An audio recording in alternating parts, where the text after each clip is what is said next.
West. All right, do we have Dr. Johnson on the line? All righty. We'd like to introduce this morning to some 8 million people in North Texas area.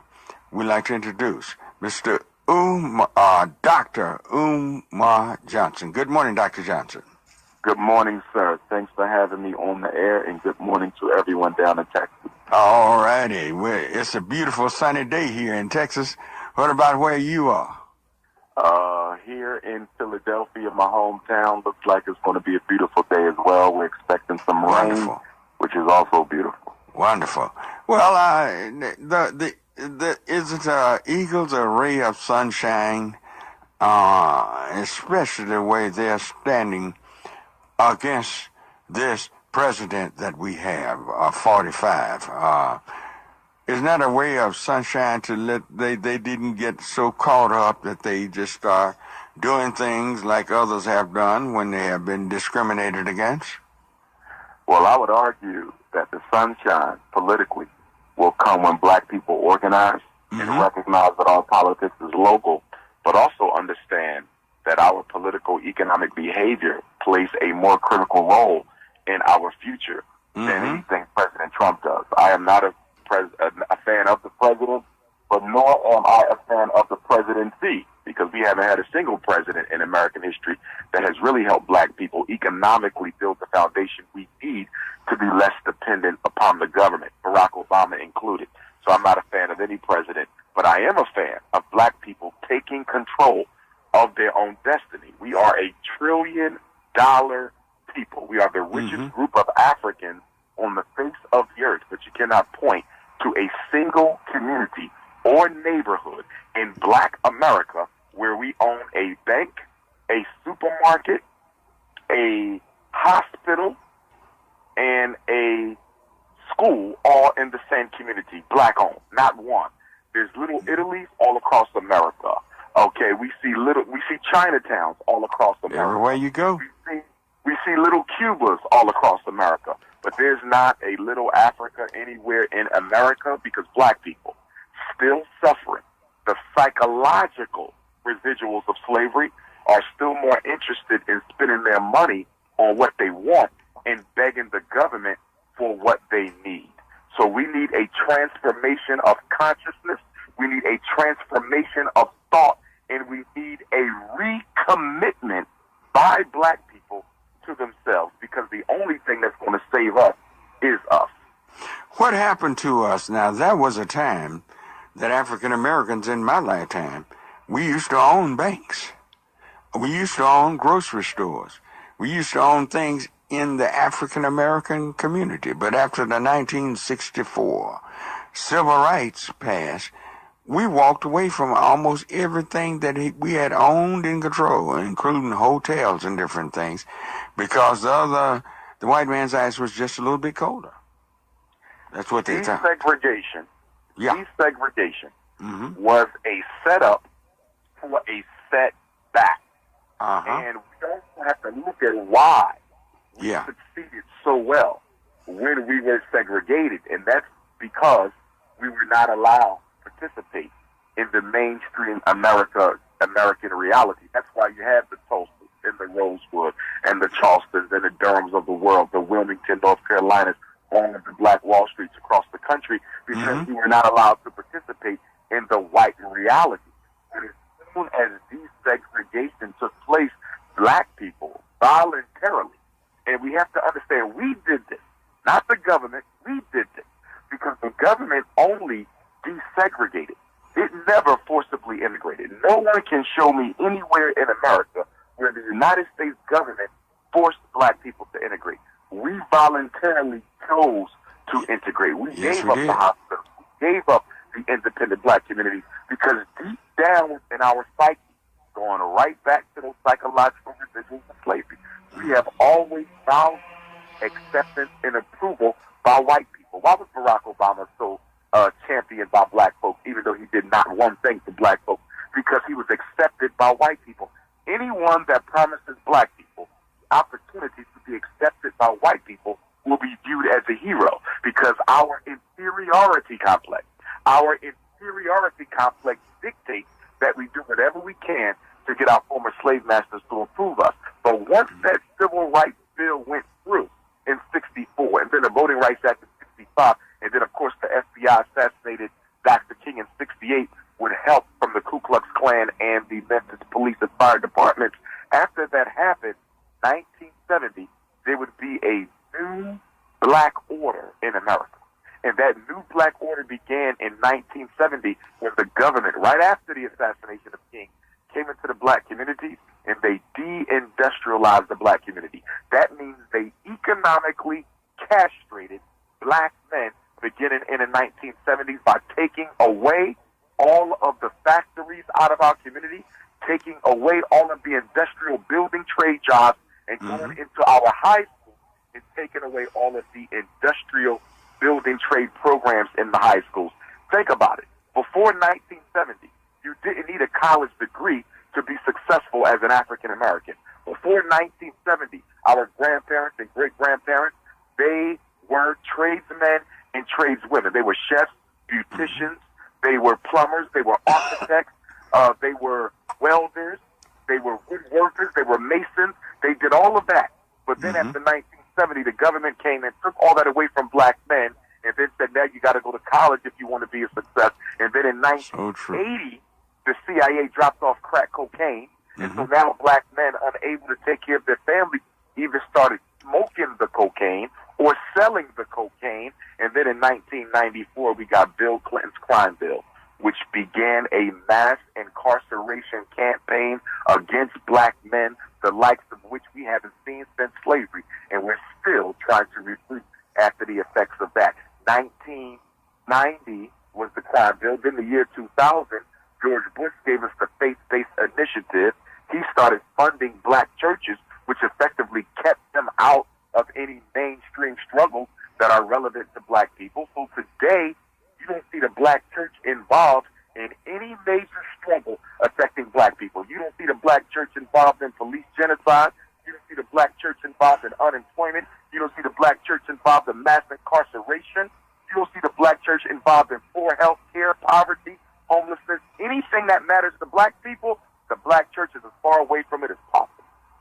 Why do you think that's so? Is it because of these deals that they cut with Congress and different places that they feel like they may get cut off if they start doing too much, what is deemed too much in the African American community? Why do you think the black churches have not come as forceful as they should? Yes, sir. It's the unholy dollar, Elder. It's the unholy dollar. Once George Bush found a way to allow churches to get federal grants and federal funding, he knew, and the government knew, that many black churches, not all of them, there are many exceptions, so we don't put them all in the same boat, but he knew, and the government knew, that many of them would be more concerned about their pocket than the political empowerment of their people. More concerned about their pocket than the political empowerment of their people. And by funding the black church, which has been going on for 18 years now, so we're living in the first generation of government funding of black churches. Okay, so you now see a reality where the black church is not on the front lines of our struggle, which is a total contradiction, because when you look at the history of black people in this country, if you look at it from the beginning of the transatlantic slave trade, 1619, which means next summer, 2019, will be 400 years, and for our 400 years in America, the black church has been the champion of all issues involving blacks. It was the black church that got us out of slavery. Most of our major slave revolts were even led by or largely supported by the black church, i.e. Nat Turner. Frederick Douglass himself was once a preacher. Sojourner Truth, a lady of the church. The black church was involved in civil rights to fight against Jim Crow. Every major movement, the black church was involved in it, but not anymore. The black church is nowhere around because they have been paid to keep their mouth shut and stay out of the way. Have that been a regional thing down through the years? Because not so with so much with the leadership here in Dallas. The black church have been fairly silent in Dallas. I don't know about that, Paul. You said the churches in Dallas have been speaking up, or they're silent? I'm sorry. They have been very silent and more in the conservative stream of things. They took what the white pastors did and imitated them at the end of the Civil War. And the black church was not a friendly town to, this has not been a friendly city, even for Dr. Martin Luther King Jr. And there have been so many things that others have had to take the leadership in Dallas, not the black church. They have been basically more of less pleased the white folks. Let's stay in the middle and stay out of the way, and we don't want to make them mad with us. That has been, for the greatest amount of years, the mood of the black church in Dallas, Texas.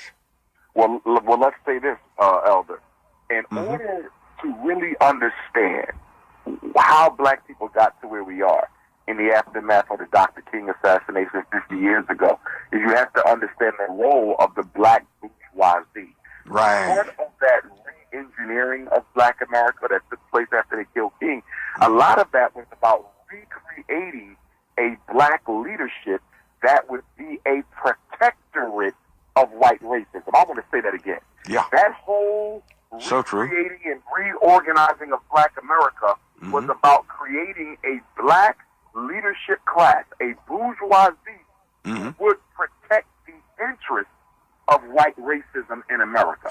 And so when you look at the black bourgeoisie... Dr. Johnson, yes, I'm up against a break, and we're going to take a short break. And, no problem. And eventually, I promise y'all, I'm going to take some calls, 972-647-1893. Give you all an opportunity to speak with Dr. Umar Johnson. And we'll be right back. We are back, and our special guest this morning is Dr. Umar Johnson. You hear Mr. Eloquence himself. But it's not so much how well he says it, it's the truth that he tells. All righty. Dr. Johnson, would you like to continue us talking? And we will take some calls from all over the North Texas and maybe even other states that call my show. I'd like for you to talk to them. Certainly. As I was about to say there, Elder, when they assassinated Dr. King and decided to reorganize the leadership and the structure of the black community, they created a black bourgeoisie in every major city where black people exist. We have to be clear. You cannot oppress black people without black people participating in it. So there is no black oppression without black membership participating in that oppression. So you have 5 major families of the black bourgeoisie in America, which means in every city. Dallas has it, Houston has it, Austin has it, San Antonio has it. Wherever you have black folks in large concentrations, you have a black bourgeoisie. There's the religious black bourgeoisie, that is the church. And the church is the most powerful bourgeoisie of all. And the reason why the black clergy is so effective is because the job of the clergy is to psychologically disarm black people politically and economically. So true. So instead of organizing politically, and instead of organizing economically to take control of our destiny, they simply teach us to look towards heaven, look towards life after you die. They tell black people that God is in charge of everything, and you don't have to do nothing but pray and give me all of your money, and God will solve your problem. So the church is the most dangerous bourgeoisie of all because it dismisses the political reality under which black people live.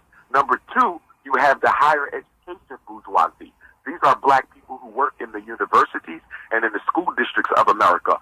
So whenever there's a conversation about the school-to-prison pipeline, whenever there's a conversation about why black children are underachieving, whenever there's a conversation about why so many black boys are on dangerous psychiatric meds, and by the way, Elder, I'm a certified school psychologist and a doctor of clinical psychology. And hopefully, I'm sure today we'll get to talking about the prison pipeline. But anyhow, those higher education bourgeoisies are not speaking up for our children, and they defend the system against our children. The third family is the Negro media, the black media that does not cover stories like yourself dealing with real people. But we have a lot of radio shows and talk shows and newspapers and magazines and black TV stations that spend all their time talking about celebrities and athletes and petty crime and who won the lottery instead of dealing with schools to prison, lack of wealth, the gentrification of the black community, and police genocide. And then the fifth bourgeoisie is the economically astute black bourgeoisie, and these are our billionaires and upper middle class black business owners who have a lot of money but never invested into their people. They always are complaining about poor blacks, but yet they never invest in poor blacks in order to make themselves sustaining blacks. That is the bourgeoisie, and they are second only to racism itself as being the second enemy to black folk.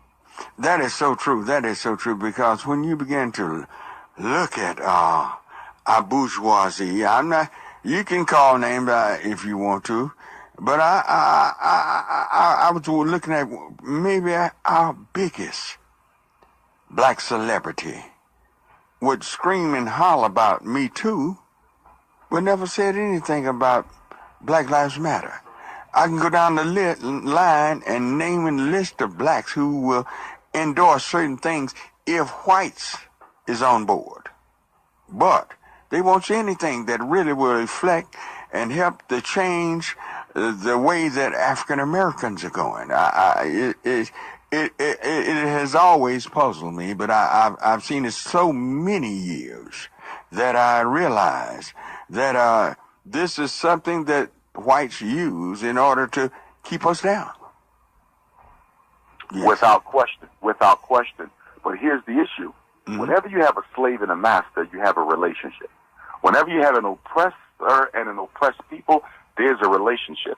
And black people have to start being accountable for the relationship that we maintain with our own oppression. So, for example, July 4th is coming up. It's probably America's biggest holiday. You're going to see black people out there celebrating July 4th. You're right. Now, I was a political science major in college, so the question I always ask young people, what were you doing on July 4th, 1776? On July 4th, 1776, black people were property.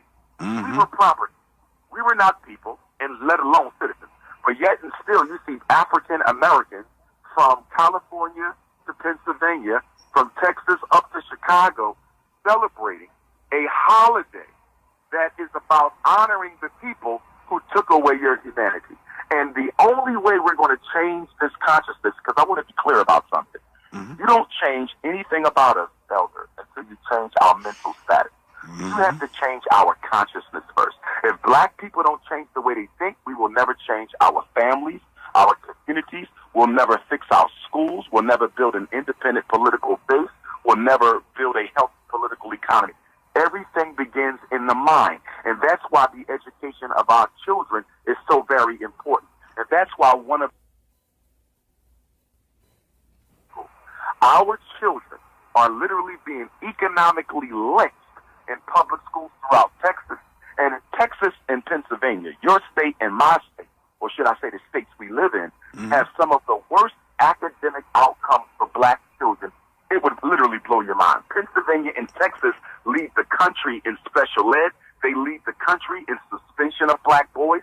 They lead the country in expulsion of black boys. They also have some of the highest numbers of black boys diagnosed with so-called ADHD. This ADHD monster that nearly every black boy in America has been misdiagnosed with, which is something that the Wall Street drug companies created and forced the American Psychological and Psychiatric Association to accept it to a tune of $32 billion a year. I want your parents listening today, Elder, to understand that ADHD is a hustle, ADHD is a fraud, ADHD is nothing more than a welfare check for the drug companies.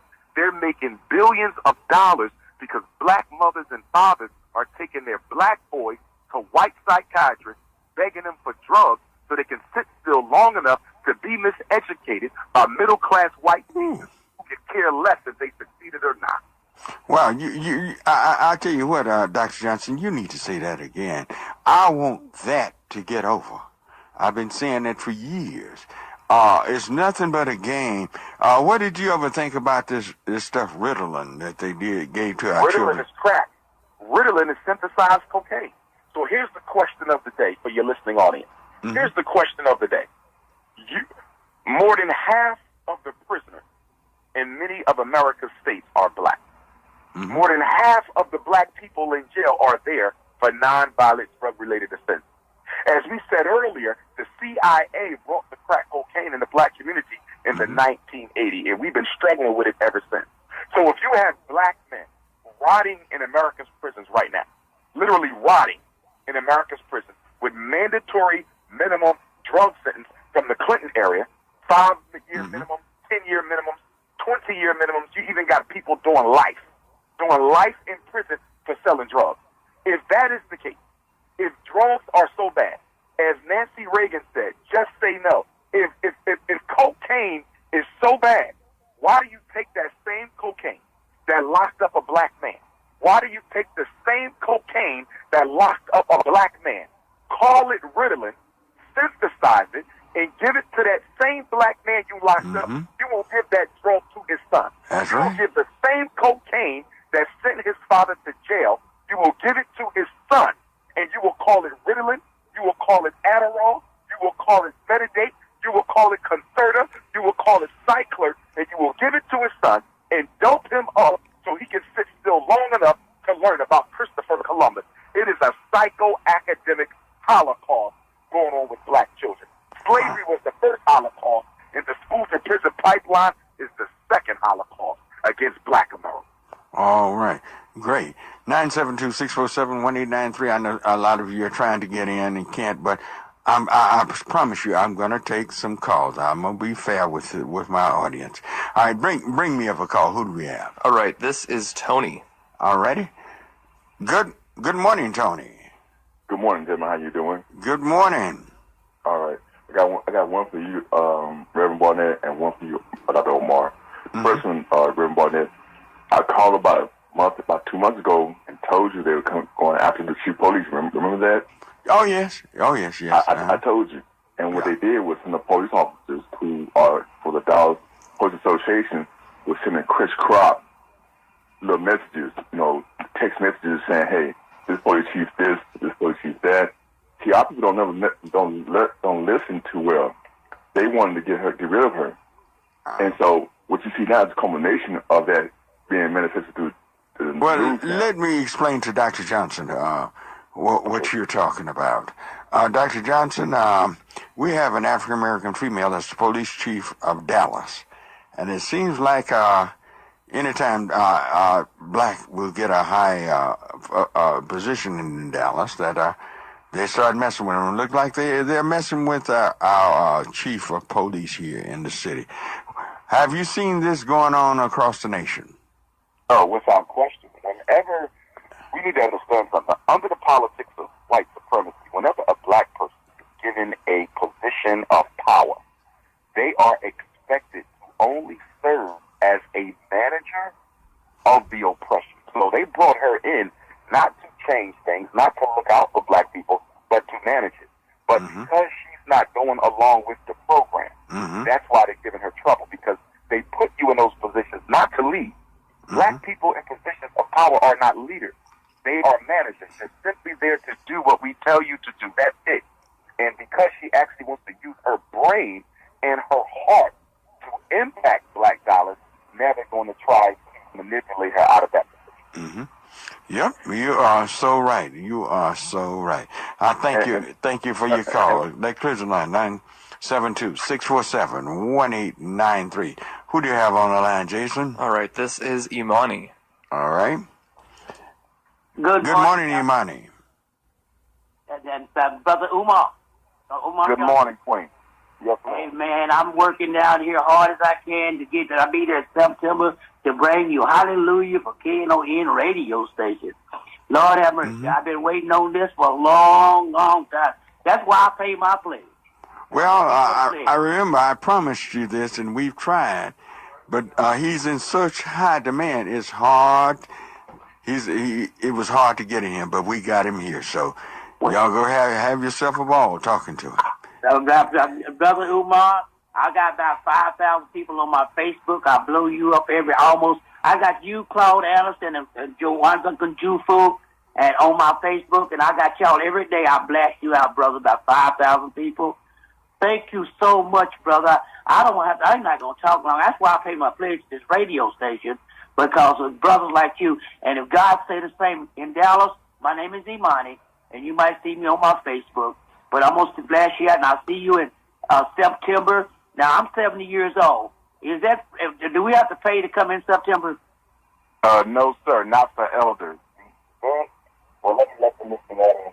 Dr. Umar Johnson. Let's get that date out. It's September 16th. What date is that here in Dallas? It's a Sunday. It's a Sunday afternoon, September 16th, at the Texas Theater, 231 West Jefferson Boulevard, at 4 o'clock on Sunday, September the 16th.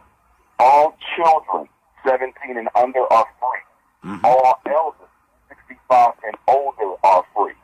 Everyone in between 18 to 64, they can get their tickets online at drumarjohnson.eventd.com. And if they have trouble with that, they can just call me at 215-989-9858, 215-989-9858, or they can email me at drumarjohnson@yahoo.com, drumarjohnson@yahoo.com, or they can text me and I'll send them the link. You can also get tickets at the door. But again, that's Sunday, September the 16th, Sunday, September 16th, 4 p.m., Texas Theater, 231 West Jefferson Boulevard, and it will be my first visit to Dallas in almost 3 years.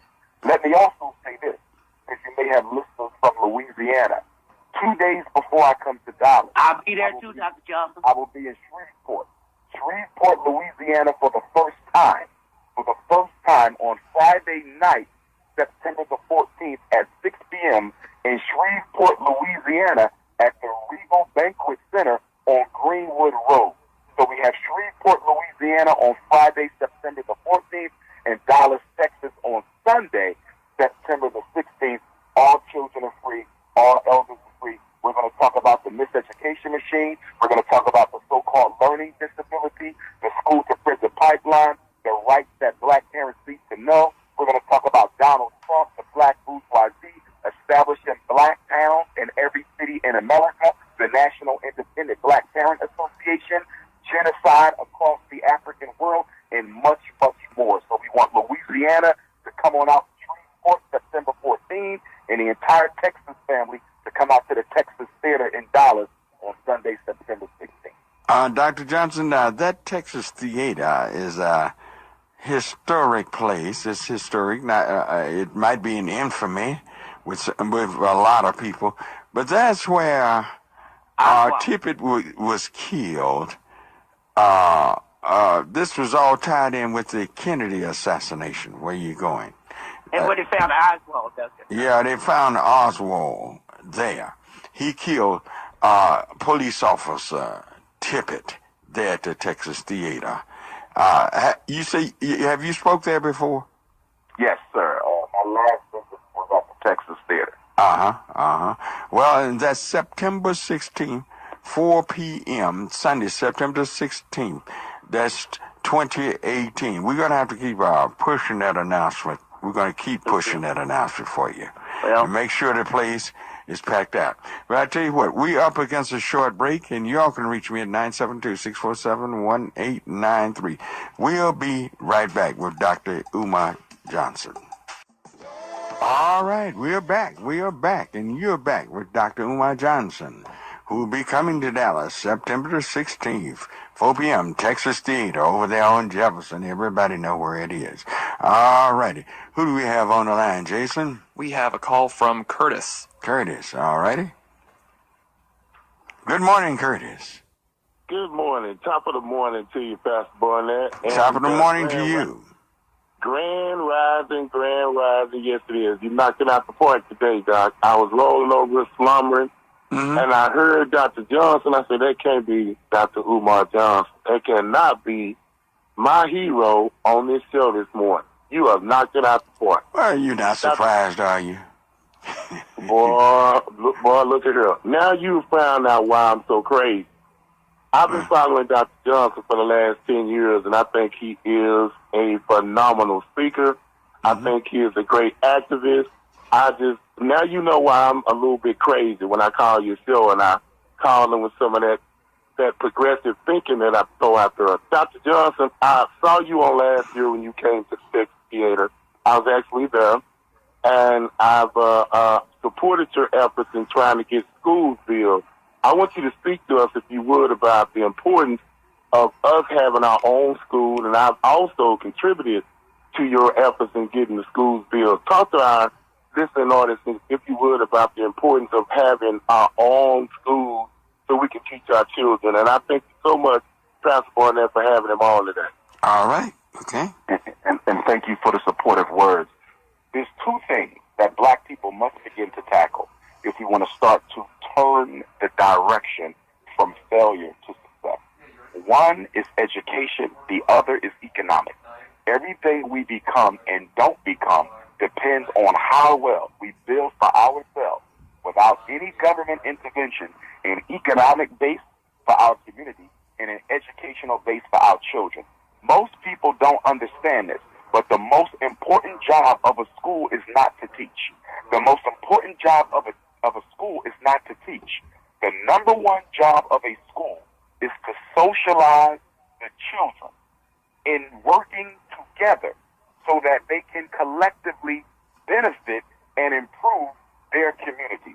So when Chinese children go to school, they're being taught how to work with other Chinese children to benefit Chinese people. When white children go to school, be they Anglo-Saxon, Irish, or Italian, they are working together to benefit their community. But when black children go to school in America, we are being taught how to benefit another community, not our own, and we are taught how to compete with each other for the few crumbs that drops from America's table. If we want to teach black children how to cooperate, if we want to teach black children how to collaborate, then we have to socialize them together, teach them how to function as a meaningful unit of the black community. There is something that black children are not being taught in American schools that they must be taught in order to be successful in Donald Trump's America. Number one, they must be taught about racism. Black children have to be taught about racism so that they can effectively navigate it. So many of our young black men are falling victim to the police and others because they don't understand how to navigate racism. And one of the number one things that racism looks to do in black youth, especially young black males, is to get you to act emotional. So black boys must be taught that you do not respond emotionally when dealing with white people. You must respond intellectually. The minute you let them push your emotional buttons, you can now be charged with attempted assault, conspiracy to commit assault. In the public schools, you have black boys being expelled because they threaten to hurt somebody, they threaten to blow up the school, they threaten to do this, threaten to do that. You never threaten, and you never act on the emotion. And we have to teach them about racism. The other thing we have to teach black children is we have to teach them economic science.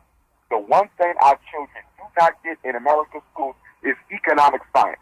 The top 1% of the richest people in the world never went to college. The top 10% of the richest people in the world own more wealth than the bottom 90%. The top 20% richest Americans own more wealth than the other 80% of America put together. America is about capitalism. And although as African people we reject capitalism, but we must embrace the ability to build economically. So our children must be taught real estate. Our children must be taught stocks and bonds. Our children must be taught independent entrepreneurship. Our children must be taught international investing. If the only thing a school is going to do for black children is prepare them to go to college, then that school is failing black children. Because the only thing college is doing for black America is putting millions of us into debt to the banks of America.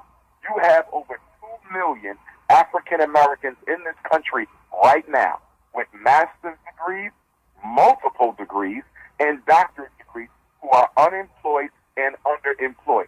College is a hoax. College is a scam. I am not saying that no black children should go to college. I am saying that we must be strategic about who we send to college and why they're being sent.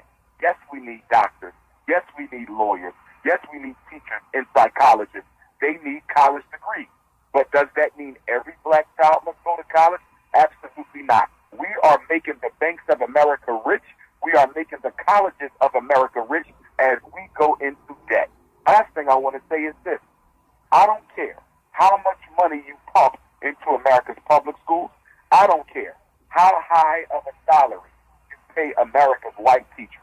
White women will never, ever prepare black children to take power from white children. I want to say that again. America's white teachers will never prepare America's black children to take power from America's white children. When you put a white teacher in front of a black boy, that is a conflict of interest.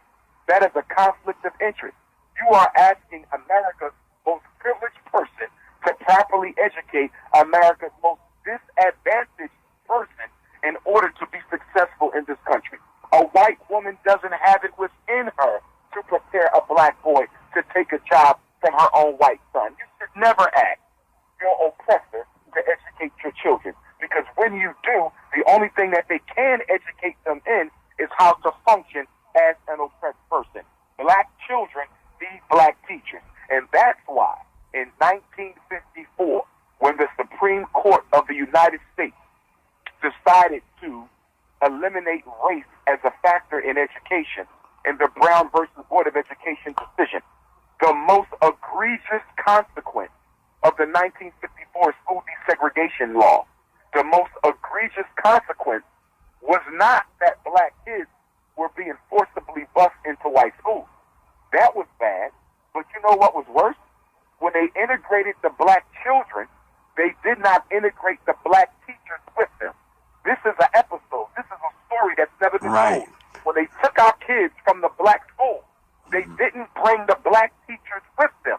They left the black teachers in the black community and sent our kids into racist, hostile racist schools without black teachers to protect them. That was the problem. Not the integration, but the fact that they kept the black teachers out. And they're still keeping the black teachers out. Over 90% of all teachers in America are white women. They keep the black teachers at a low number because they don't want black people teaching their own children. Dr. Johnson, we had a program in Dallas called the M&M program years ago, where they were going to send white kids to black schools and black kids to white schools, and it worked just the way you said it did. Most of the teachers that our kids met when they went to white schools were young, white, inexperienced teachers. Our good black teachers were transferred into schools, to white schools, and taught their children. It was dismal, and there was some that cried. Some of us cried out, but there were so many that just said we didn't know what we were talking about. We saw what was happening, but it never seemed to really settle in the minds of people that we were getting shortchanged with a lot of this busing that they were doing. And we forgot the whole reason why Charles Hamilton Houston and the late, great Dr. Thurgood Marshall fought for the school desegregation in the first place. They didn't fight for it because they thought that black kids could learn better sitting next to white kids. That's not why they fought for school desegregation. They fought for school desegregation because they wanted black children to have access to the quality of education.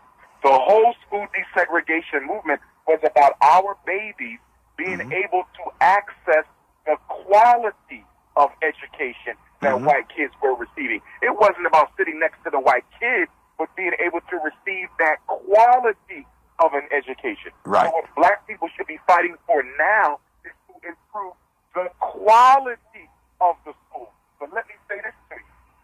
What I find most abhorrible about our conduct as black most embarrassing about our conduct as blacks is this, Elder. We spent $9 billion on weave, perm, and hair care products in 2017. We spent $2 billion on Nike and Air Jordan sneakers in 2017. We spent $4 billion on liquor and alcohol in 2017. We spent almost $1 billion on McDonald's and Burger King and Kentucky Fried Chicken in 2017.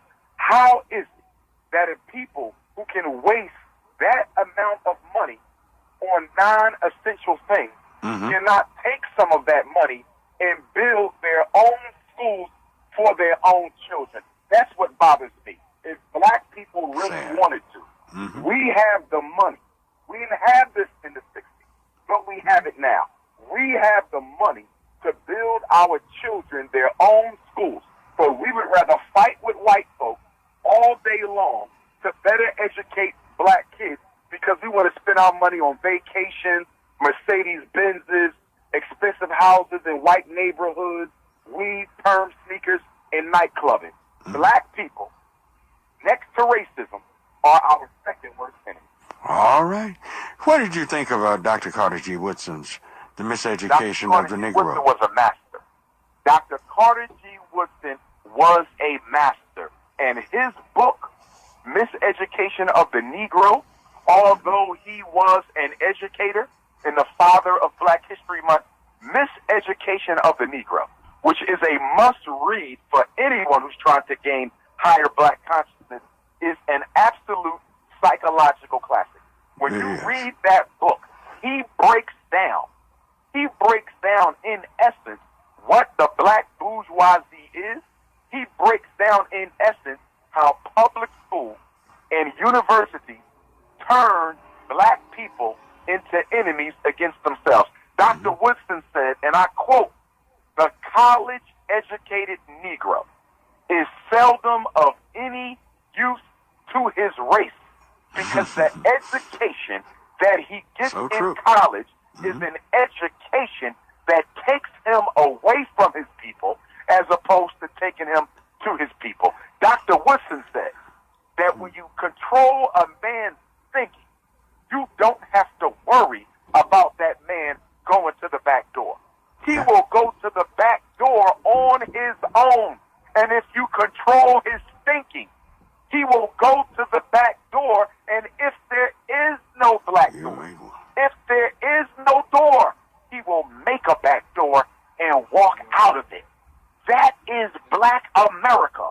By letting our children go to white-run public charter, parochial, and independent schools, we are giving America the keys to control the consciousness of black children and the black future. Great. All righty. Who do we have on the line, Jason? We have a call from Reverend Crenshaw. Reverend Crenshaw, all righty. Good morning, Reverend Crenshaw. Good morning, Dr. Johnson. Good morning. Good morning. Good morning. Well, how do you spell your first name? Because I want to get some works about you. Sure. It's Dr. Doctor, and then U, as in Universal, UMAR, just like Omar, but with a U. Well, so UMAR. UMAR, okay. Yes. Well, God bless you so much and for what you said. But I do know, and most people don't, that when blacks are elected to a high position, whether it's city council or whatever, they're just elected to set the brass so they can pass on the billions of dollars to wherever slot the rich white locals that put them up there want to put it. So I do know that, and government and everything else, they kind of fall in line. Miseducation of the Negro, which I've yet to read. But I came on back to Fort Worth, Texas after traveling the entire northern United States because I found out that you sit up there and stand on the street corner with your hands in your pocket with no job. I came back here, I had my military settlement and everything. And I do real good here in Fort Worth, Texas. But I need more education about what's going on because I was in the school system as a substitute teacher, and I like going where I did with schools. I had the Brights, real highly educated white kids and all that, but, you know, and that's all the black kids, they get me in the most trouble. After about 15 minutes, though, I had them in my hand, too. You're here to help us, Mr. Crenshaw. So I'm glad to hear you this morning because I've never heard of you before, but I've been attentive. Now I'm in your corner now. God bless you. All right. Thank you. Thank you, Reverend Crenshaw. And let me say this about the black politician. Just like with the black preacher, we do have some exceptions. We've had our Maynard Jackson. We've had our Adam Clayton Powell. You know, we've had different politicians that have come through the ages that have done the work for black people. We've had different pastors who have come through the ages, like a Dr. King, who have done the work for black people. But by and large, black politicians are just as parasitic, non-progressive, and exploitation of black and exploitive of black people as are the black church. And let me qualify that. When you look at the rise of the black politician, and let us be clear, the rise of the black politician began in the 1970s. It was part of the whole reorganization of the black community in the service of white power. So when they started putting these black people into positions of power, they started putting them there to only be tokens, to only be puppets, to only be figureheads. And here is the question that you must ask for any black person running for office. I don't care if you live in Texas, Georgia, Pennsylvania, Arizona. I don't care if you live in Mississippi, Illinois, or Michigan. The number one question, anybody come to me saying, I'm running for office and I want your vote. Whether they want to be a president, a governor, a mayor, a state rep, a U.S. rep, a state senator, a U.S. senator, a council person, an alderman, whoever. The first question I'm going to ask them, what party do you belong to? And their answer better be, I don't belong to either party. Because any black person who tells me that they are a Democrat or a Republican will never get my vote. And the reason they will never get my vote is because when you say I am a Republican, you are pledging loyalty to the agenda of the white racist Republican Party. And if you say you are a Democrat, you are pledging loyalty to the white racist Democratic Party of America. And which also means that you're a black Democrat runs for office. Guess where they're getting most of their money from to run for office? The Democratic Party and other elected white Democrats. So if white people, Republican or Democrat, are financing your campaign, that means when you get in office, you're going to have to carry out the agenda of the Democratic Party. So let me give you an example. Let's say the Democratic Party in Dallas are in bed with the banks of Dallas. No, they're in bed with the Ku Klux Klan because for the simple fact, when you go over there, you're treated like a bunch of Klansmen are waiting on you in the Dallas County Democratic Party. Exactly. So if you're a black Democrat in Dallas and you're in alignment, you're in political alignment with the Democratic Party, they're financing your campaign. That means when you get elected, whose agenda are you going to carry out? The agenda of the black community or the agenda of the Democratic Party?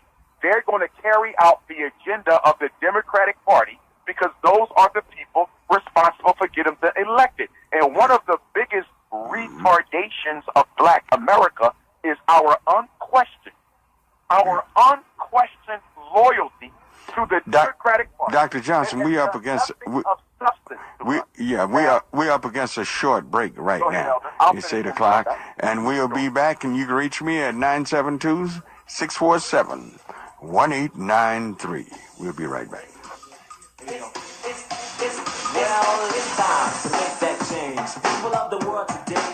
You're listening to KNON 89.3 FM in Dallas and Fort Worth, the voice of the people.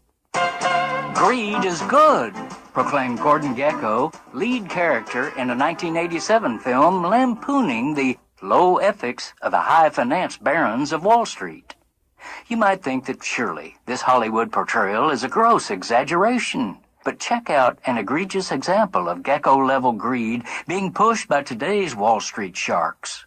Big-shot financiers have been going all out to kill a sensible Labor Department rule meant to protect people's retirement accounts from the self-serving guile of financial manipulators. The rule simply requires firms that manage these accounts to put our money in investments expected to produce the best returns for us, rather than in investments that pay the highest interest fees to them. It's hardly harsh to require them to treat us common customers with basic honesty, applying what amounts to a golden rule for bankers. But, howls of outrage exploded from the Wall Street baronies. Lobbyists swarmed into Washington, and scores of lawyers rushed into courts. To defend their right to be dishonest, the greed-fueled bankers resorted to more dishonesty, claiming that the fiduciary rule would hurt, quote, smaller investors. Huh? Well, they prevaricated, only by misdirecting small retirement savers into high-fee investments can we make enough profit to give, quote, affordable financial advice to workaday folks. Again, huh? These banks are wallowing in unconscionable levels of profits, but the only affordable advice they want to offer us is bad advice, funneling our retirement stash into deals that benefit them at our expense. This is Jim Hightower saying bankers claiming that they have a legal right to profit by cheating their own customers is a level of gluttony so gross that it would even gag Gordon Gekko. For more information, consumerfed.org. All right, we are back and ready for hour number 2 of Church Information and Open Forum. I'm Marion Barnett, your host, inviting you to my church tomorrow. Come be with us. Heavenly Joy. We are located there in the Town Place Suites by Marriott, between the Cockrell Hill Road and Wheatland Road. 9 a.m. is the time church began, at 9 a.m. right there off of Highway 67. Come on. Cockrell Hill Road, Wheatland Road. There, Town Place Suites by Marriott. Come by. I do admit, if you would just come and learn. Yes, I preach liberation theology. Yes, I do. I preach the black presence in the Bible. I teach all of that. But just come learn. You quit asking the question, why does it matter? Why does it matter? You'll learn why it matters. I'll tell you that before I tell you anything why it truly matters. But our special guest this morning is Dr. Umar Johnson. Oh, well, we've had a fantastic hour, and we're ready for hour number 2. Y'all get ready. 972-647-1893 is the number to call. He'll be here September the 16th. Texas Theater, over there on Jefferson. Everybody know where it is. Texas Theater on Jefferson. That'll be at 4 p.m. September 16th. Coming. Dr. Umar Johnson will be coming to Dallas in person. But you can hear him and can talk to him right now. Dr. Umar Johnson. Dr. Johnson, are you still with us? Yes, I am, sir. Yes. And as I was saying there, Elder, we have to divorce both major parties because neither of them are concerned about the interests of black people. Neither of them. Well, and what we need is a independent black political union. We don't even need a black party. No. See, here's the thing. We will know when we really understand politics, when we recognize that you don't need a face that looks like you in order to get your agenda carried out. The face can look like you. We're not against a black person, but we're not married to it either. Because when you're married to a black face, Elder, then all the Democrats have to do is give you one. If you're married to a black face, all the Republicans got to do is give you one. You see, so we want to make sure that we're not that immature in our political understanding as believing that if a black person is in office, they're going to carry out a black agenda. Do you believe this is what it takes to get a black agenda?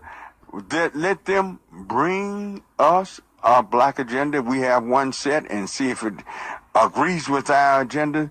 Then we put our support with that party that. And you see how blighted the black community is.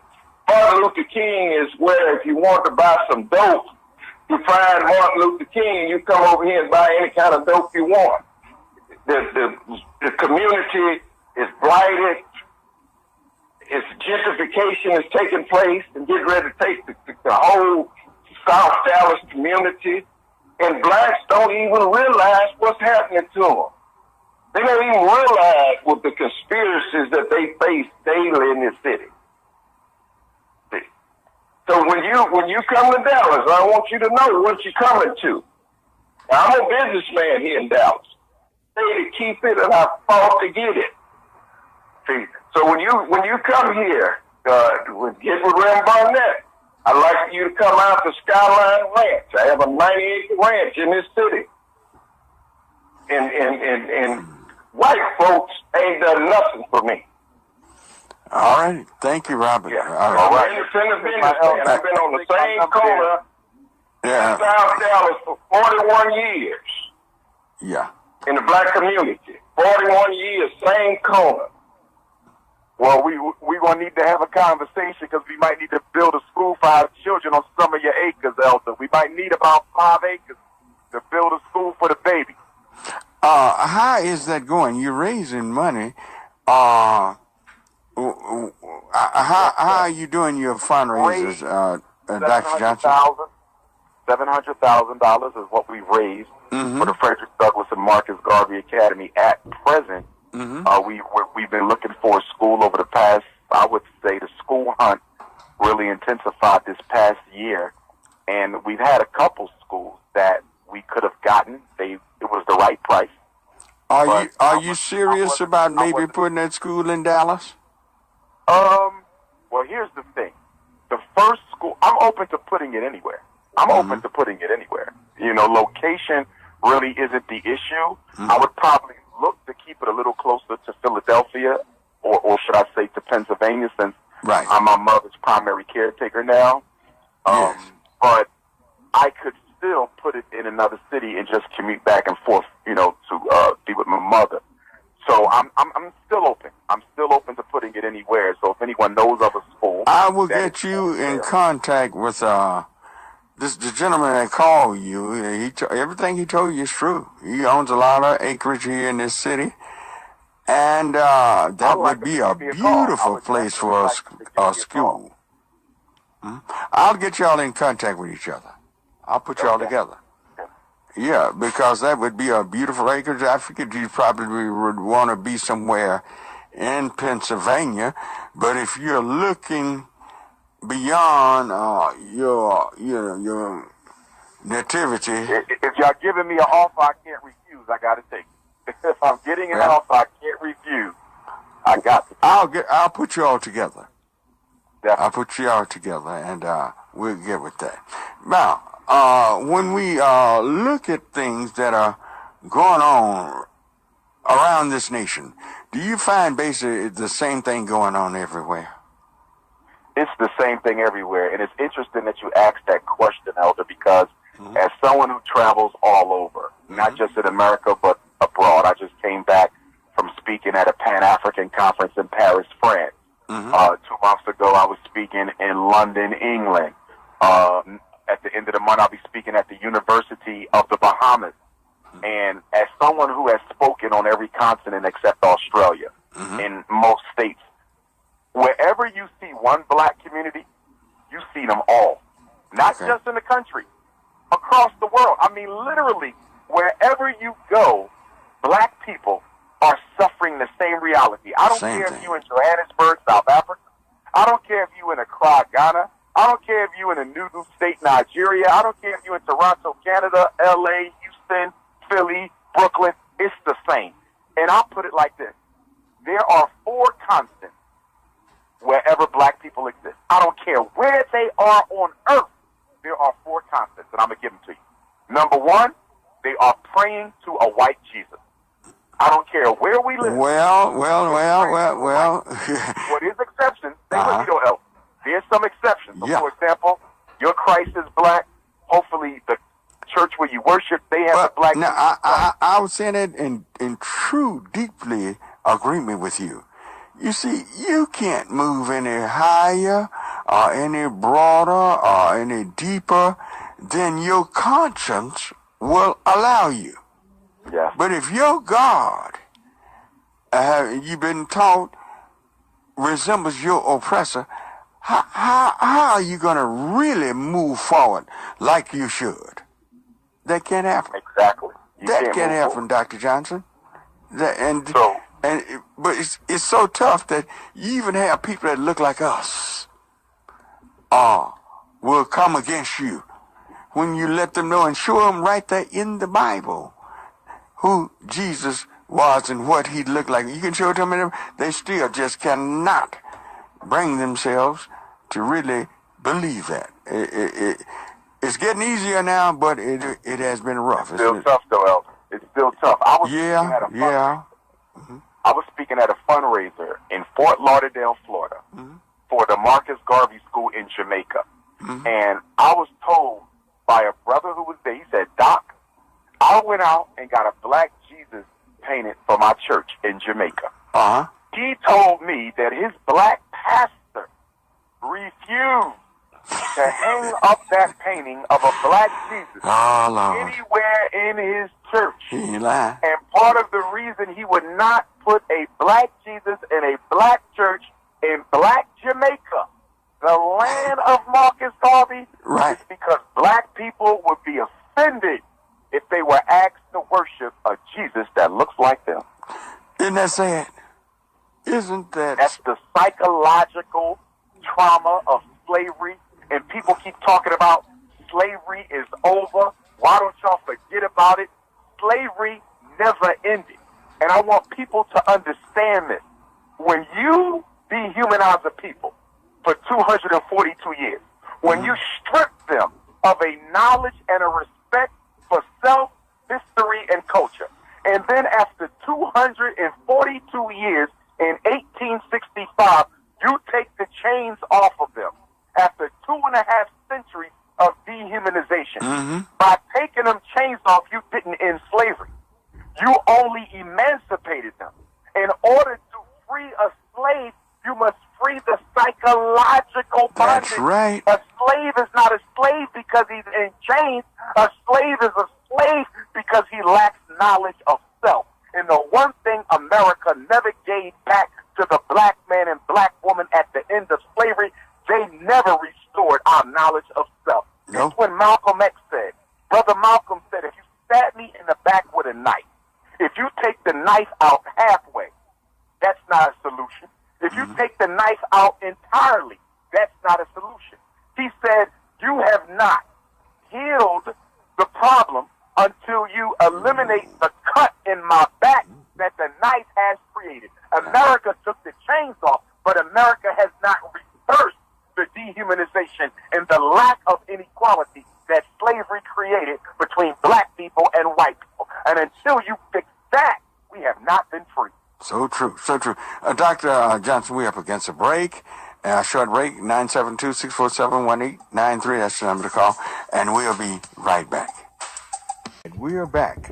And our special guest is Dr. Umar Johnson.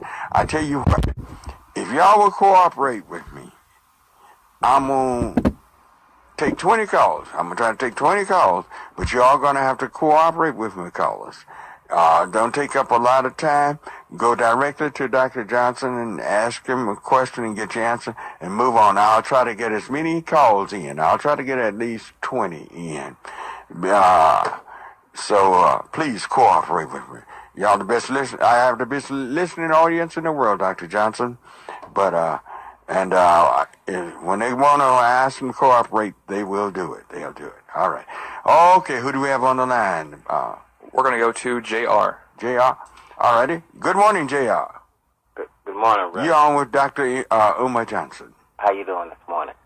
Fine. I'd like you and him to comment on Deion Sanders, because he did try to start a school, but I don't know if it was just for blacks only or the type of thing, but comment on that. And it's another school out there in Oak Cliff called A.W. Brown. It's run by black folk, and I don't know the total detail, but it's still up. But I know the Deion Sanders School was closed. Can y'all comment on that? Because some people have tried to do things, but you know, when you're fighting against different entities, it's kind of hard. And if your agenda is not for the black folk, but they try to say it was a athletic program to funnel people into the athletic program to make money. Can you comment on that? And I'll hang up and listen. I've heard about the Deion Sanders initiative to build a school. I don't know what the platform of his school was going to be. I don't know if it was going to be academic-based, athletic-based, or whether it was going to have any black consciousness whatsoever. I doubt very much if it would have, although Deion Sanders is probably my favorite football player of all time after Randall Cunningham. I did take issue, with him and most of the celebrities who come on TV, retired football players who did not stand in support of Colin Kaepernick's protest of the U.S. anthem against police brutality. I heard Deion Sanders' comments, and he basically said Colin Kaepernick needed to apologize, and I thought that was comment unbecoming of a black man. No black man should ever speak out against another black man's protest, and I think, Deion Sanders, along with Shaquille O'Neal and Charles Barkley and Ray Lewis and many of them, I thought acted very cowardly. They acted very cowardly when they were asked about the Colin Kaepernick protest. Colin Kaepernick was standing up for us. He was standing up for police genocide. He was standing up for Tamir Rice. He was standing up for Freddie Gray. He was standing up for Michael Brown, Philando Castile, Alton Sterling, Walter Scott, Sandra Bland. He was standing up for us. And to see retired athletes not stand in solidarity with him and simply parrot the narrative that the racist America wanted them to parrot, I did lose a lot of respect for Deion Sanders and many other athletes. Great. Let me ask you something about this ultimatum that the commissioner of the NFL has made, that there will be no taking of a knee by any players or team and everything. What do you think ought to come of that?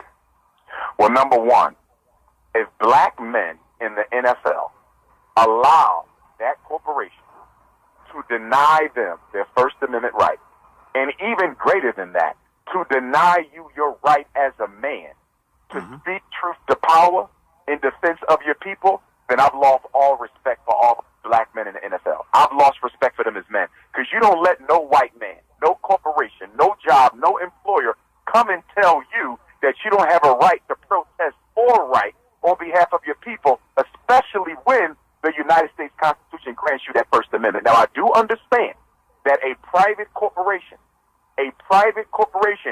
can require you to stand. Yes, they can.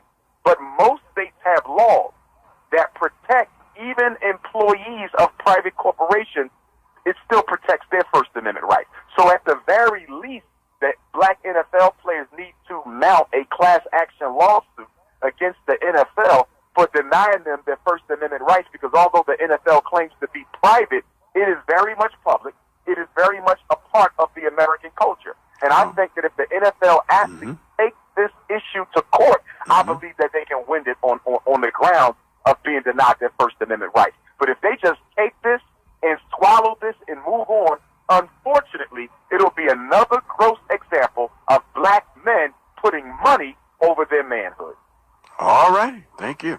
That clears the line, 972-647-1893. Who do we have, Jason? We're going to Christina. All righty. Good morning, Christina. Good morning. Thank you for taking my call. You're on with Dr. Johnson. Yes, sir. Good morning, Dr. Johnson. I'm enjoying the broadcast this morning, and I'm going to get straight to my question. It's economic empowerment. How do we find the encouragement to make that step, to take the risk, to own our own business? I'm personally at a point where I can do it. I have enough experience. I have a very marketable skill. I have people I can work with. I just have to get past that mindset of having a job and working for somebody else. How do we find that encouragement? Is there literature we can read? Is there things we can do? I would like advice on that subject. Well, there's definitely a lot of literature out there, but the biggest thing that we need to do is we have to transform our mind to be willing to economically invest in black people. See, the black dollar is the most freest dollar in America. Every other dollar discriminates. The only colorblind dollar is the black dollar. The Chinese dollar, if you ain't Chinese, that dollar will have a hard time touching your hand. The white dollar, if you ain't white, that dollar, as compared with the Jewish American community, whose dollar circulates something like 22 to 32 times before it leaves the community. And a lot of that has to do with infrastructure. The black dollar cannot circulate if it doesn't have organizations and businesses to circulate through. You see, so that means we have to build those infrastructures. And in order to do that, to your point, the one thing that black economists have been ignoring, and the one thing that black business owners have been ignoring for the past 50 years, is the need for central black banks whose sole purpose is to invest in black infrastructure. Now, we do have black banks in America. One of our oldest black banks was just closed down in Detroit or Chicago, I believe. The government has always waged war on the black bank, and the reason why the government has always waged war on the black bank is the government recognizes that any institution that can help black people become independent from the United States government is a threat to the United States government. One of the biggest reasons why they destroyed Marcus Garvey and the Panthers and Dr. King, because they were not dependent on the government. But the new black organizations of today, like the NAACP, the Urban League, they are dependent on federal funding and funding from white corporate entities, which is a contradiction because you can't help black people being funded by white money. But anyhow, we have to start building black banks. The black bank is critical because the black bank is what is going to invest in black businesses. See, let's say this. Let's say you, me, and the elder all have our own business. You have a business, he has a business, I have a business. But if there's no black bank, that means the revenue from our business goes where? Into a white bank. And so that white bank is taking black business money and they're funding white businesses and white gentrification, kicking black people out of their own neighborhoods, and they're funding everything that's not good for us. So even if you're a black business, you're not helping the black community totally unless your money goes to a black bank. So until we get to a point where we're ready to come together and build black lending institutions, and we can start with a credit union. It only takes $250,000 to start a credit union. But the reason why we don't have those conversations is because most black people are concerned with spending money, not saving it. But if you're interested in that conversation, sister, I would like to speak with you more about it. Please give me a call, 215-989-9858. Thank you. All right, thank you. You know, Dr. Johnson, Dallas is a type of town that you could come here, land at the airport. I can take you a ride around Dallas for miles and miles in black communities, and you'd never dream there was a problem in Dallas. Only thing you'd recognize, you wouldn't see any black-owned businesses and different things like that. A housing area, Dallas can trick you. It's a tricky city. You have to watch Dallas. It's terrain in certain areas are laid out so beautiful and everything. The homes are so beautiful. It's out of this world. But it's still as much poverty here as it is anywhere else in the United States. But you can be shown Dallas and never see it. It's a tricky city. I travel a lot too. I've gone all over the country, go everywhere. But Dallas is the trickiest place you will ever see. All right, we're going back to our lines. Who do we have, Jason? We're going to go to Ike. All righty. Good morning, Ike. Good morning, Reverend Barnett. Good morning, Dr. Johnson. How you doing? Good morning. Yeah. Good morning. I'm going to get right to the point with Dr. Johnson. First of all, thank you for educating us about ADHD, which I have been fighting for the longest because of putting these young kids on drugs. I'm glad you're educating the community on that because some of these young women are getting chicks to put their kids on drugs, and they think they really got it going on. The second thing, you made a very good point, and I wanted to hear you elaborate on. And you said that we don't really have black leaders, we got black managers, and these people are being put in place by, in power by the white dollar. And the problem is the media, radio outlets, TV, or newspapers, whatever, promotes these black leaders. And when you come up against gentrification, that a lot of our black leaders are helping endorse under the disguise of economic development, then you're being labeled as tearing each other down, or you're hating on a black man, or you don't want to see the community grow, but they are pumping dollars into your community, and at the same time, they're pushing you out the back door. So I'm going to get off the phone and let somebody else talk, but I'd like for you to elaborate on this objectification in these managers instead of these leaders. And thank you, and may God bless and add to your effort to educate your people. Thank you, and have a good day. Will do. Well, first of all, when I was critical of black people voting for Barack Obama, and I was no more critical of him than any other president, I saw him as no different. And people asked, they said, why? How could you not see him as different? He's black. I said, I'm not concerned with the face on power. I'm concerned with the hand behind the power. Barack Obama was only the face on the White House. He was not the power in the White House. And that's why black people have to evolve our political maturity.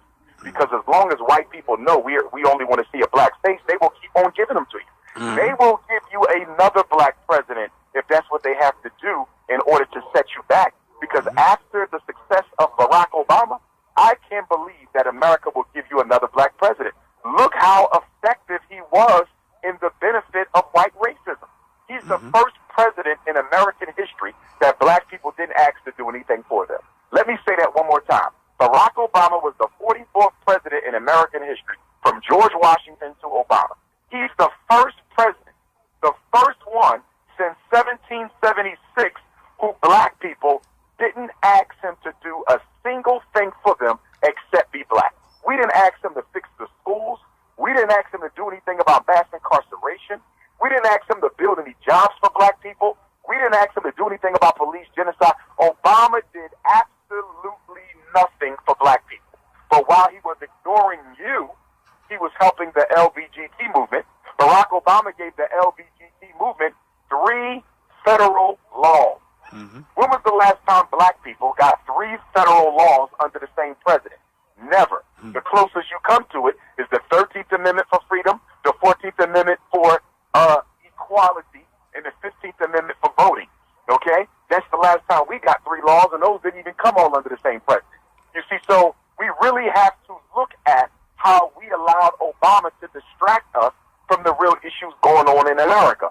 Now they're talking about Michelle Obama or Oprah Winfrey. Why in the hell do I want Michelle Obama to be president of the United States? Her and her husband did nothing when he was president of the United States. They're from Chicago, Illinois, a city that I spend a lot of time in. Neither of them have done anything to help black Chicago.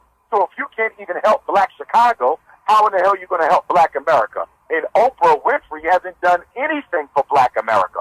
So why in the hell do I want her in the Oval Office? We have to get away from being in love with the black face. I don't want a black face. I want black power. She wants you to help her with me too. Exactly. If I can sit down with a white politician and say, listen, this is what black people need in dollars, and this is how many votes we have. How much of what we want can you deliver? And then I'm going to go to the Republican. Then I'm going to go to the Democrat. I'm going to go to the Liberty Party. I'm speaking with everybody, no matter how racist they are, because I don't have to like you. This is business. This is not personal. And that's where black people make mistakes, because we don't vote for people unless we personally like you. We don't vote for people unless there's a personal connection. You don't always have a personal connection in business, but you still work together because it is about your interest. It is about your interest. Right. And guess what? The great irony of politics is sometimes a white politician can get more done for you than a black politician. Why? Because white people don't have to answer to black people, but black people have to answer to white people. If I can get a black politician and a black agenda, I will take it. It always helps to have somebody who looks like you, but I'm not voting for nobody unless I know you're carrying out an agenda that works for our people, whether you're black or white. So we have to stop pigeonholing ourselves to a Democratic Party that has done nothing but betray us and start opening ourselves up to everyone. But here's the key, Elder. The key is until we organize the black vote. Until we organize the black vote, so we vote as a block of people, nobody will respect us. We have to come to the table. We have 250,000 votes. We have 500,000 votes organized under the Black Dollars Political Union. None of us are affiliated to any party, but we are all registered voters, and we are 500,000 strong. What can you deliver us? And that's how we decide if you get elected. And if we put you in, and you don't do what you promised you would do, the same 500,000 that put you in is the same 500,000 that can put you out. And the reason black people can't make those types of demands is because we're not organized as voter unions. All right. That's so true. So true. This is our last break, and you all can reach me at 972-647-1893. And we will be back with Dr. Umar Johnson. Ready? Who do we have on the line, Jason? We have a call from a concerned citizen. All righty. Good morning, concerned citizen. Good morning, Reverend Barnett, and thank you for such a great breakfast this morning. And we're really thankful. And you are so welcome. You are more than welcome. He's really cooked up some healthy stuff for us to eat. Now, Reverend Barnett, what I like to talk about is we talk about our schools and everything, and now I look at schools, they're trying to change history. I mean, they're trying to hide history from our kids because they don't want our kids to learn and to know the truth. And the truth is going to set you free no matter what. Mm-hmm. And I look at the way things are going on now. A lot of times now, whites are embarrassed. I hate to say it. A lot of them are embarrassed. And when it comes to electing our own people and all that, I think about Jesus. Mm-hmm. Jesus had a lot of Judas. And we as black people, we got a lot of Judas that we deal with, trying to deal with our own people. Well, we have been taught very, very little of our history, but I'd like to hear, this is his hour, Dr. Johnson, the history that have been taught to us and our children in the public and private and charters or whatever you have, school systems in America, how do you think that have fared in America? I think that history is important. It's critical because children's self-esteem is partly derived from their understanding of what they have been in the past.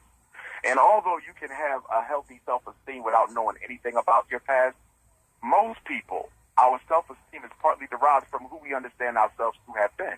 Mm-hmm. For example, part of the self-hatred of black people was inculcated in us because our history was stripped. And when you take someone's historical memory away, you almost reduce them to the level of an animal because animals don't know their history. Mm-hmm. Human beings do. And when you don't know your history, you really don't have any way of projecting where you are supposed to go, more or less understanding where you are. And I do understand that the Texas State Board of Education has passed a resolution about 2 years ago to remove the word slave out of the history book and instead put, I believe it is indentured servant or immigrant. Yeah. And that is part of the erasing of slavery from American history. Right. And it's very important that we not let that happen. It is a disrespectful act to change us from slave to indentured servants because indentured servants actually agreed to a contract.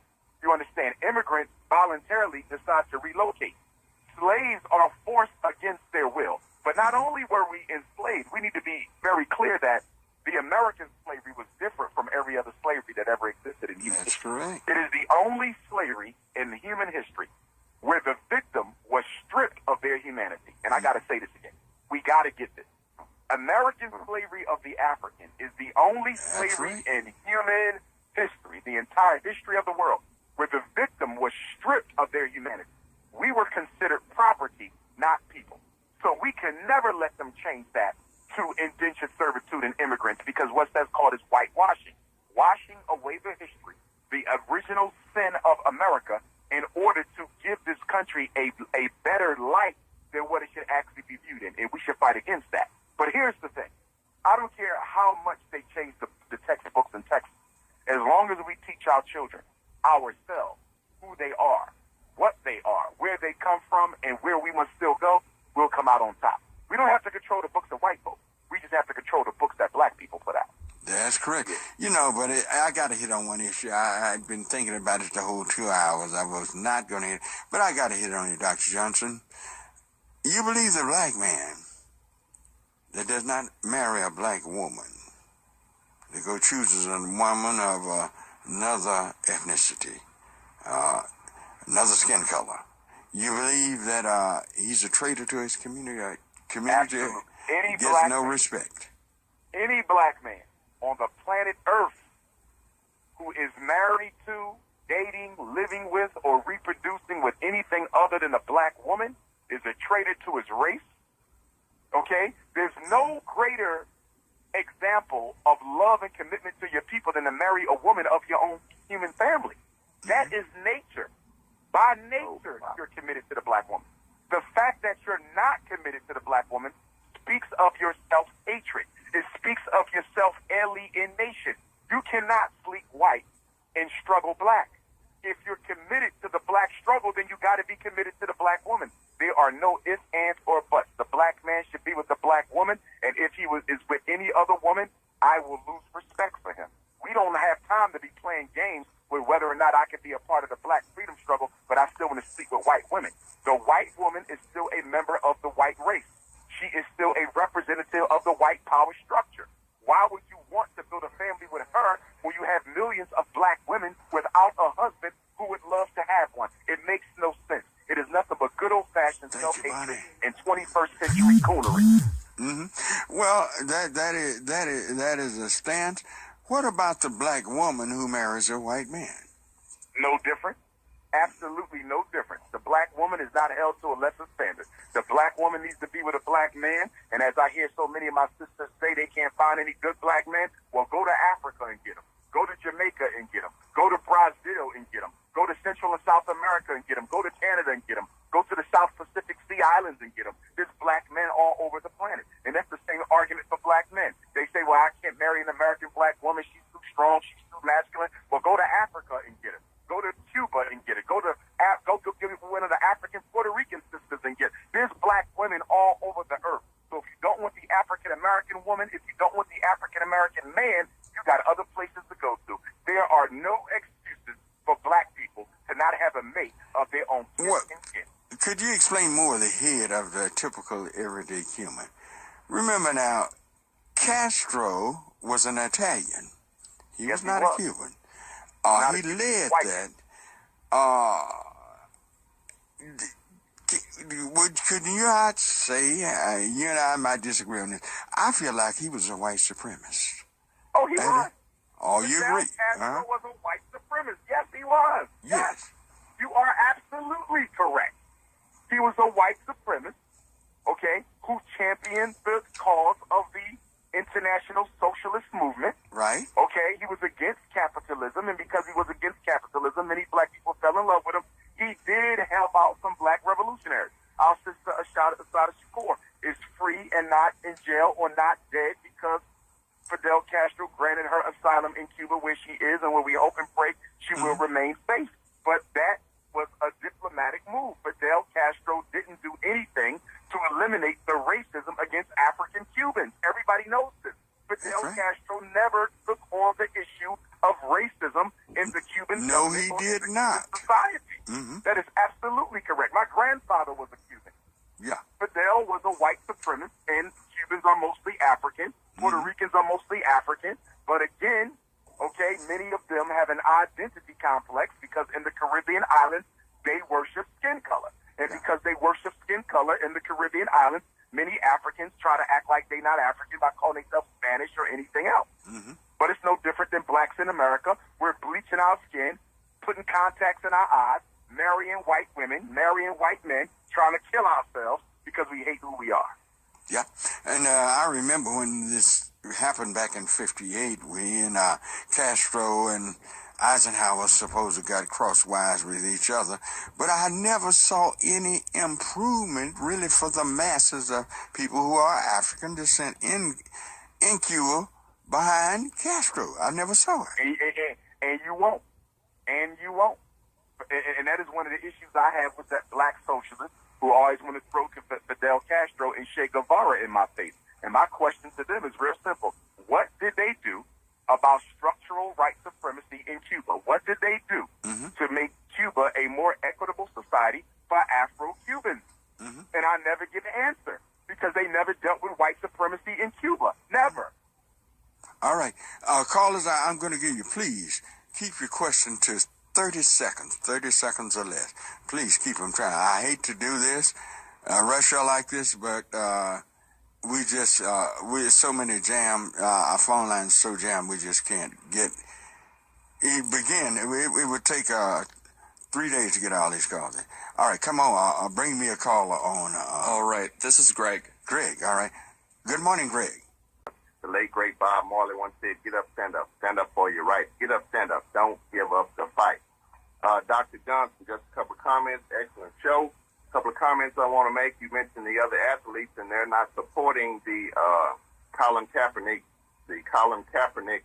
protest. I agree with that, but aren't these athletes also a product of the miseducation and the misogynistic education that they have partaken of? They've gone to major white universities. They were not per se.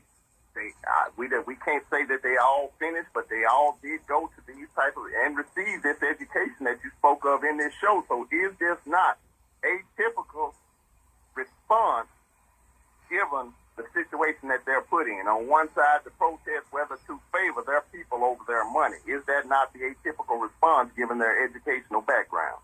The other part is you mentioned that indentured servants, isn't that the move backwards to further align their actions with biblical references and what Kanye West said? In other words, it's a choice, and it wasn't some forced upon you. It's a choice. And to further align it and try to put it in biblical reference of indentured servitude, but if you read any parts of the Bible, you know that any type of indentured servitude in the Bible only lasted for 76 years. In that 7th year, they had to turn you free. But how do you justify that with 400 years of slavery? You are absolutely correct, Elder, on both counts. In the first count, as a man is taught, so is taught. You know, most athletes went to public school. They wasn't taught love for race. They went to white colleges where they were separated from their people, had their consciousness whitewashed, and unfortunately, they were probably raised in homes where worship and money was more important than providing a service to the community. So you're right. And on the second count, once again, you're correct. That does help align with the Kanye West false, distorted allegation that slavery was a choice. Because, again, indentured servitude is a contract. So if you say black people were indentured servants, then guess what? We voluntarily contracted to come to America. So I agree with you on both counts. The one last point, and I'm going to get off and listen. In the singing of the anthem, why does no one ever bring up the fact of why are we only singing it in part? Let's bring about the part where you go out and search for the slave and bring him back. If not, you lynch him and kill him. Let's sing the whole. If we gonna get down with it, let's sing the whole part. Let's do it all. Don't just do that first part, which uplifts. Let's put it all out there. Exactly. I totally agree with you, Elder. Totally agree with you. All righty. Thank you, Greg. Great job as always. All right, let's try to get another call on to talk to okay, Dr. Johnson. This is Roy. All righty. Good morning, Roy. Yes, sir. How you doing, Reverend Boy? Fine. How are you? Dr. Umar. Peace and love, brother. Have y'all ever looked at the angle of the hidden figures and the timing of the event of them keeping it secret with Martin Luther King and Malcolm X, with the movement that they would have got behind with education and having 3 of the smartest women on the planet figure out mathematics, how to get to the moon, how that would have impacted us as a whole, where we would have been independent and studying to be engineers and science from that point to where we are now, how they distracted us with dropping the crack bomb in the 80s and to where we are now. So, like, there's a lot that could have been done in between that, that time, but it's like, we under a spell and nobody want to come together and just say what needs to be said. Well, let me say this. And speaking of the intelligent, and you brought up the Hidden Figures movie in the 60s,